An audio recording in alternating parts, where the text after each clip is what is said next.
अस्सलाम वालेकुम, hello everyone. उम्मीद करता हूँ आप सब खैरियत से होंगे। आज जो हमारा टॉपिक है, जो शॉर्ट ऐसे है, that's about death of the moth by Virginia Woolf. Moth ये भी वन काइंड ऑफ इंसेक्ट है और बिल्कुल बटरफ्लाई शेप की तरह है। इस वीडियो में हम देखेंगे सबसे पहले वर्जीनिया वुल्फ की शॉर्ट बायोग्राफी। वर्जीनिया वुल्फ जिसका फुल नेम है एडेलिन वर्जीनिया स्टेपन और इसकी डेट ऑफ बर्थ 25 जनवरी 1882 लंदन में हुई थी और डेथ इसकी 28 मार्च 1941 में हुई। और ये फेमस थी अपने नावल्स की वजह से, जिसमें सबसे इम्पोर्टेंट दो फेमस नावल है वो है मिसेस डॉलवे 1925 में लिखी गई और टू द लाइट हाउस 1927 में लिखी गई। Woolf also wrote pioneering essays on artistic theory. तो वुल्फ ने आर्टिस्टिक थियरी पे भी जो है एसेज लिखे थे, जिसमें लिटरेरी हिस्ट्री पे लिखे थे, वुमेंस राइटिंग पे लिखे थे और and the politics of power. A fine stylist the experimented with several forms of biographical writing, composed patiently short fiction and sent to her friends. Means इसने डिफरेंट शॉर्ट फिक्शंस भी लिखे थे और फिर जो बायोग्राफिकल राइटिंग्स होते वो लिखे थे और ये सारी फिर इसने अपने फ्रेंड्स, फैमिली फ्रेंड्स को भेजे थे। और बहुत से ऐसे वर्क्स हैं जो इसके मरने के बाद जो है पब्लिश हुए थे। The Death of the Moth is an essay penned by prolific writer Virginia Woolf in 1941 and posthumously published in 1942। तो ये देखो, आप देख सकते हो कि ये जो ऐसे इसने लिखी थी the death of the moth, ये भी इसके मरने के बाद ही पब्लिश हुई है। 1941 में इसने लिखी है और पब्लिश इसको 1942 में किया गया था, जब ये इस दुनिया से चली गई थी। Woolf died by suicide after a lifelong struggle with mental illness precipitated by many personal losses. तो इसकी डेथ जो थी वो सुसाइड से हुई थी, मीन्स शी कमिटेड सुसाइड। बहुत से ऐसे राइटर्स हैं इंग्लिश लिटरेचर में, आप लोगों ने सुने होंगे, देखे होंगे, जिनकी डेथ जो है सुसाइड से हुई है। प्रॉब्लम्स होते हैं लोगों के, डिफरेंट प्रॉब्लम्स होते हैं। So the death of the moth by Virginia Woolf is a narrative essay, और ये एक नैरेटिव एसे है, this the important point in which she writes about the rich and pitiful moth's death. तो ये ऐसे actually इसने इसलिए लिखी है क्योंकि इसमें जो मॉथ है उसकी डेथ होती है। वो कैसे होती है वो हम आगे डिस्कस करेंगे। The essay symbolizes the short life of a moth that corresponds with the real nature of life and death। और ये ऐसे में हमें ये बताया गया है कि कैसे जो इंसान है उसकी ज़िंदगी भी शॉर्ट है और एक मौत जो थी उसकी ज़िंदगी कितनी शॉर्ट थी। She is moved by the moth's struggle and fight against death and personified the moth by attributing in it human pronoun him। तो यहाँ पे एक चीज़ आप लोगों ने नोट करनी है कि जितने स्टोरी में हम देखेंगे जो मोथ वर्ड है, ये जो मोथ वर्ड है इसके लिए इसने हमेशा प्रोनाउन यूज़ किया है। हिम या ही के मतलब ही जो है हिम या ही से इसे मेंशन करती है। Virginia Woolf's Death of the Moth tells a story of moth that cannot escape with the window pane। ये जो डेथ ऑफ द मोथ है, जो मोथ है ये एक्चुअली में इसके रूम आती है और इसकी जो विंडो है इससे बाहर फिर नहीं जा सकती। विंडो पेन का मतलब है शीशे की तख्ती जो खिड़कियों के पट में लगाई जाती है, उसको हम विंडो पेन कहते हैं। It tries to get free until it dies. ये भागने की कोशिश करती है लेकिन इसकी डेथ हो जाती है। The author tells that her first thought is to help the moth. अब राइटर ये बताती है क्योंकि writer means Virginia Woolf room में बैठी थी और इसकी हेल्प करना चाहती थी, बट वॉचिंग इट स्ट्रगल, लेकिन उसने उसकी हेल्प करने की बजाय उसकी स्ट्रगल देख रही थी कि वो क्या कोशिश कर रही है, मतलब बाहर जाने की कोशिश कर रही है या नहीं। She comes to a conclusion, आखिर में उसकी कंक्लूजन ये होती है that the moth has the same problem as all the living creatures have. अब यहाँ पे इसने बड़े खूबसूरती से मोथ को जो है कंपेयर किया है किसके साथ, इंसानों के साथ, कि जैसे मोथ जो है स्ट्रगल कर रही थी सेम टू सेम इंसान भी जो है स्ट्रगल करते हैं अपनी लाइफ में। It tries to escape death that will inevitably come sooner or later the author highlights the circular nature of life and death। तो यहाँ पे हमें एक थीम देखने को मिल रहा है लाइफ एंड डेथ के बारे में, कि कैसे इंसान जो है ज़िंदगी में कोशिश करता है। सेम जो मौत थी वो भी ज़िंदगी में अपनी जान बचाने की कोशिश कर रही थी, but unfortunately he dies. So the same इंसान भी जो है कोशिश करता है मौत से बचने के लिए, but unfortunately that doesn't work. Where nobody can avoid death. देखो यही सेंटेंस की बात की गई है कि हम जितनी भी कोशिश कर ले मौत से हम नहीं बच सकते, मौत से हम गुरेज नहीं कर सकते। However death is also the strongest motivational force in the world. और डेथ जो है स्ट्रॉन्गेस्ट मोटिवेशनल फोर्स है दुनिया में हमारे लिए। Death is the only reason why we value our lifes, कि कैसे हम अपनी ज़िंदगियों की कदर करते हैं डेथ की वजह से। We struggle for life and it makes our life meaningful. हम अपनी ज़िंदगी में कोशिश करते हैं और अपनी ज़िंदगी को बामानी बनाते हैं। The essay begins by interrogating the day mode's identity and connection to nature and on its death। तो इसमें जो है मोड की जो है डेथ हो जाती है। फिर Woolf describes the view outside her window. अब यहाँ पे वुल्फ जो है मीन्स वर्जीनिया वुल्फ अपनी विंडो की जो है कुछ सीन्स के बारे में बताती है। अ pastoral scene brimming with poetic imagery। वो इमेजरी का यूज़ करती है, जैसे including horses, birds soaring and an earth gleamed with moisture। however means एक मंज़र पेश करती है कि अर्थ के बारे में, बर्ड्स के बारे में, हॉर्सेस के बारे में। however that wolf finds most intriguing the moth fluttering around her window। लेकिन फिर इसके रूम में कौन सी मतलब जो मोट है वो आ जाती है। as she observes the moth, जब वो ऑब्ज़र्व करती है उस मोट को, she finds beauty and sadness it vigorously flying from one corner of his compartment across to the other। अब वो क्या नोट करती है, जब मोट इसके रूम में आती है तो वो मतलब रूम के एक कॉर्नर से दूसरे कॉर्नर की तरफ जाती है, तो ये उसे नोट कर रही होती है, उसकी इस मूवमेंट को नोट कर रही होती है। आगे ये क्या कहती है, while watching the moth moving from one side of the window to the other she says that indeed anyone watching it will feel misfortune for him। देखो अगेन यहाँ पे him वर्ड यूज़ किया गया है। सो him से मुराद मोट। ये चीज़ आप लोगों ने रिमेंबर करनी है कि जब भी him वर्ड स्टोरी में यूज़ होगा सो it indicates to मोट, as not only he was small but also alone। तो यहाँ पे वर्जीनिया वुल्फ हमें ये बता रही है कि जैसे आप लोगों ने नोट किया होगा कि ये इतनी छोटी होते हुए भी एक कॉर्नर से दूसरे कॉर्नर की तरफ भागती है, और ये इसकी मिसफॉर्चून भी है, मतलब इसके लिए मिसफॉर्चून फील करती है।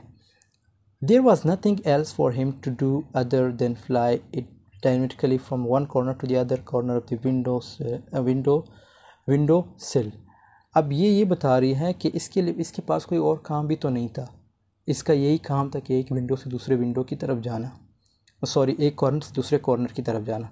She speaks of the other world that is large and energetic and compared it to the size of the mote and imagines that being so small. अब ये दुनिया मतलब एक मोट को जो है कंपेयर कर रही है नेक्स्ट वर्ल्ड के साथ, इसी वर्ल्ड के साथ, कि मतलब ये दुनिया में भी देखो हम कभी एक कॉर्नर से दूसरे कॉर्नर की तरफ भागते रहते हैं किसी भी काम के हवाले से, अपनी स्ट्रगल के हवाले से।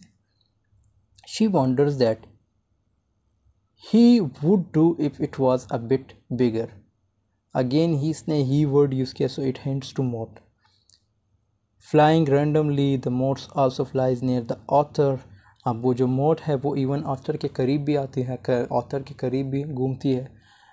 Wolf feels his texture being thin but pure fiber and its frail body endorsed by enormous energy, though he is still but full of life she claims। so यहाँ पे जो मोट है उसकी एनर्जी की बात हो रही है कि वो कितनी इनर्जेटिक है, मतलब तकती ही नहीं कभी एक कॉर्नर से दूसरे कॉर्नर की तरफ। The energy, strength and size of the mote produce a complicated thought in the author's mind about him। तो ये सब मूवमेंट जो मतलब इतनी एनर्जी, ये सब जो है जो राइटर वर्जीनिया वुल्फ है उसे हैरान कर देती। Yet she claims that these might also be produced in others' minds as well. और ये जो वर्जीनिया वुल्फ है वो ये सोचती है कि अगर कोई दूसरा बंदा मेरी जगह होता इधर तो वो भी इसके बारे में यही सोचता जो मैं सोच रही हूँ. In her mind there was something spectacular as well as pitiful about the moon. लेकिन इसके माइंड में कुछ और भी था. Like the marvelousness is in his representation. Again his word use किया गया, so it hints to more of the true nature of life, like dancing, zigzagging and full of energy. कि वो कैसे डांस कर रही थी zigzag फॉर्म में and full of energy, मतलब उसके अंदर full of energy थी. किस चीज़ की बात हो रही है? मौत की. While watching the moth, she says one for the time being forgets about his life and concentrates on it and couldn't get over its uniqueness, but one feels pity because of the small and insignificant life he has and had been. जब वो मौत को देखती है तो वो ये सोचती है कि इसकी जो साइज़ है वो कितनी छोटी है, और लेकिन ये फिर भी तकती नहीं. ये इसकी यूनिकनेस है कि एक कॉर्नर से दूसरे कॉर्नर की तरफ भागना. After some times by continuous dancing, he makes himself settled on the window. अब जब वो थक जाता है, मतलब सॉरी, जब मौत जो है थक जाती है तो वो क्या करती है, फिर एक विंडो पे आके बैठ जाती है. ठीक है. इवेंटफुली आखिरकार क्या होता है, he was tired, वो थक जाती है, and but he wants to fly again, लेकिन वो दोबारा उड़ना चाहती है. he tries but he fails. अब यहाँ पे आप देख सकते हो ही वर्ड यूज़ किया गया है, सो ये मोर की तरफ इशारा है. The little mortal is popped to her. His movement seems awkward. He tries several times to get up but every time fails. Finally death sneaks on him. वो उड़ने की कोशिश करती है लेकिन फेल होती है. इवन नीचे गिर जाती है, लेकिन मौत जो है उसके करीब है. मौत के करीब मौत है. अब डेथ इज़ नियर टू मौत. The little poor and pitiful creature, the author tries to help him but she stops realizing that it is the sign of death. अब जब वो इस तरह नीचे गिरती है, मींस जब नीचे गिरती है तो ऑब्वियसली उसकी जो बॉडी है वो मतलब उल्टी हो जाती है. सो जो राइटर है वर्जीनिया वो उसे सीधा करने की कोशिश करती है, बट अगेन वो अपने आप को स्टॉप करती है. क्यों करती है? The author wonders about the enemy against whom the moth fights the battle of life and death. She looks outside the window if there was something outside but finds nothing. तो जो Virginia Woolf पे वो ये कोशिश करती है कि window से बाहर देखती है कि इसकी कोई ना कोई हेल्प करे किसी तरह, मतलब कोई ज़रिया ढूंढने की कोशिश कर रही है. But she notices the last struggle of the moth to fight for life. She is taken by her strength and strong will to live. He was struggling hard with his tiny legs. अब यहाँ पे उसकी story बता रही है कि किस तरह वो अपने आप को बचाने की कोशिश कर रही थी. अपने जो टिनी लेग्स मींस उसके पतले पाँव जो थे, और साथ में उसकी जो स्ट्रॉन्गनेस थी वो सब ख़त्म हो गई. Nothing has a chance against death. तो वाह, बहुत ही इम्पोर्टेंट सेंटेंस है, और इसमें अमूमन सवाल भी बनता है कि nothing has a chance against death. What does this sentence mean in the death of the moth by Virginia Woolf. So इसका मतलब यही है कि मौत के आगे सब बेबस. कि मौत जब आएगी तो हमने मतलब ये नहीं देखा जाता कि कौन किसका क्या साइज़ है, किसका क्या कलर है, या किसकी क्या बॉडी शेप है. That doesn't matter. मौत के आगे सब बराबर. She says his last moves the last protest were splendid. He couldn't do anything else but succeeded to right his posture. अब उसका जो पोस्चर था वो उल्टा हो गया था, क्योंकि जब वो विंडो से नीचे गिरी थी तो ओबियसली उसका जो पोस्चर था वो उल्टा हो गया था, लेकिन लास्ट में वो कामयाब हो गई थी, अपने आप को सीधा कर लिया था उसने. The last words of the author are extremely powerful. She explains the true nature of the universe and the people living in it. अब यहाँ पे ऑथर वर्जीनिया वुल्फ जो है ट्रू नेचर बयान कर रही है किसकी? लोगों की. No one cares about your struggle in life और how much you fight against death to survive. कोई भी आपकी कदर नहीं करता. मतलब ये बिल्कुल इसी तरह है जैसे आप कामयाब होते हो तो लोगों को ये तो नहीं पता होता कि आपने इस कामयाबी को हासिल करने के लिए कितनी मेहनत की थी. वो सिर्फ आपकी कामयाबी देखते हैं. सेम टू सेम यहाँ पे भी यही है कि लाइफ में भी हमारे साथ यही होता है. Yet everyone sympathise with life. लेकिन हर कोई आपके साथ हमदर्दी करता है. Similarly no one cares about the moth and his struggle against death. So अब बिल्कुल बहुत खूबसूरत बात कही है कि मौत जो है जब उसकी डेथ होती है तो उसकी स्ट्रगल हमें नज़र नहीं आती, हमें सिर्फ उसकी डेथ नज़र आती है। सेम टू सेम इसी तरह जब बंदा कामयाब होता है हमें उसकी मेहनत नज़र नहीं आती, हमें जस्ट उसकी कामयाबी नज़र आती है। हमें ये नहीं पता होता कि उसने कितनी मेहनत की थी इस चीज़ को हासिल करने के लिए। सेम ये जो मौत है उसने कितनी मेहनत की जब उसने अपने पोस्चर सीधा करने की कोशिश की। So it was one struggle for her too. And according to Wolf, the Mott struggle for that life that no one values, desires, or want to keep. This difference in attitude, according to Wolf, moves one strategy. Strangely, after watching the Mott's continuous effort, she picks up her pencil और अब अपने pencil को उठा लेती है। Now useless the death has shown himself and the Mott's struggle was over. She looked at him, realizing the strangeness of life and death, just like if it was strange a few minutes ago, now death is also strange. The Mott to her seems to say that life is stronger than he is. अब यहाँ पे Virginia Woolf क्या बयान कर रही है, ये बता रही है कि कुछ देर पहले क्या हुआ था कि बिल्कुल वो मेरे सामने थी, मतलब मोट बिल्कुल मेरे सामने थी और मीन्स डांस कर रही थी ज़िगज़ैग फॉर्म में और फुल ऑफ एनर्जी थी, लेकिन अचानक उसे मौत आई है। अब मौत आई तो सब उसके आगे सब बेबस, मौत के आगे सब बेबस, और उसकी डेथ हो गई। कोई भी फोर्स उसे नहीं बचा पाया। उसने बहुत कोशिश की मौत से लड़ने के लिए, बट मौत के आगे सब बराबर। सो आई होप आपको इसकी समरी समझ आई होगी। सो लास्ट में बस यही इसकी डेथ हो जाती है। अब थीम इसकी क्या है, डेथ है, ये जो है मेन थीम है और ये पूरी एक्सप्लेनेशन है, आप लोग पढ़ लीजिएगा। अगर मैं इसे पढ़ना स्टार्ट करूँ तो वीडियो काफ़ी लंबी हो जाएगी। सो इसकी जो मेन थीम है वो डेथ है। दूसरा जो थीम है हमारे पास डेथ है, mortality in death of the moth, energetic passion, meaning of life, force to help, connecting life and death.